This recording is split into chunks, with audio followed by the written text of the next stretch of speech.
ይኸው ለምሳሌ አሁን ዝም ብለን የሆነ አቧራ ነገር እናስነካው ተመልከተው ልብሱ የት ነው ያለው እዚቹ ጋር አይደለም አቧራውስ እዚቹ አይደለም ልክ በመመታው ሰዓት ላይ ልብሱ ወደ ኋላ ሲሄድ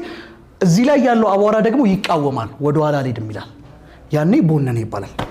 አይቷል አልሄድም ሲል ቦነነ ይባላል this is also one of the example of inertia what does mean inertia ዝም ብላችሁ በአማርኛ መፍዘዝ ሲባል it needs a force አንድ ቦታ ላይ የሆነ ነገር ለመጀመር ኤክስተርናል ፎርስ ካስፈለገ ያ ነገር ፈዛዛ ነው ይባላል በፊዚክስ አንድ ቦዲ ያለበትን ሞሽን ላለመቀየር የሚያደርገውን ተቃውሞ we call it inertia ኢንን ሞሽን ላይ ብቻ እናነሳዋለን እንጂ ሪያሊቲ ህይወታችን ላይ ብንገባ ለውጥን ሰውነታችን ቶሎ አይቀበለውም መልካምም ቢሆን መጥፎም ቢሆን ሬዚስት ያደርጋል ፎር ኤግዛምፕል አንድ መኪና ወደፊት እየሄደ ድንገት ፍሬም ቢሰውነታችሁ ወዴት ይላል ወደፊት ለምን መኪናው ወደፊት ሲሄድ እናንተ ወዴት ነው የምትሄዱት አብራችሁ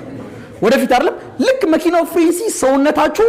አይ አልቆምም ካልወጣው ብሎ ወደፊት ይላል ቀድሞ ወደፊት ይሄዳል ነበር ስለዚህ ልክ መኪናው ሲቆም ሰውነታችሁ ያንን ለውጥ ይቃወምና ወደፊት ካልሄድኩኝ ይላል ኢነርሺያ አንደኛ ሁለተኛ ምናልባት መኪናው ቆሟል ድንገት ቢነሳ ሰውነታችሁ ወዴት ይላል ወደ ኋላ ነው የሚለው ለምን ልክ መኪናው ወደፊት ሲሄድ ሰውነታችሁ ይላል አይ ቀድም የነበርኩበት ቦታ ካልቆምኩኝ ብሎ ወደ ኋላ ይቃወማል ማለት ነው እሺ መኪናው ድንገት እንደዚህ ይሄድ ድንገት ቢታጠፍስ ሰውነታችሁ ወዴት ነው የሚለው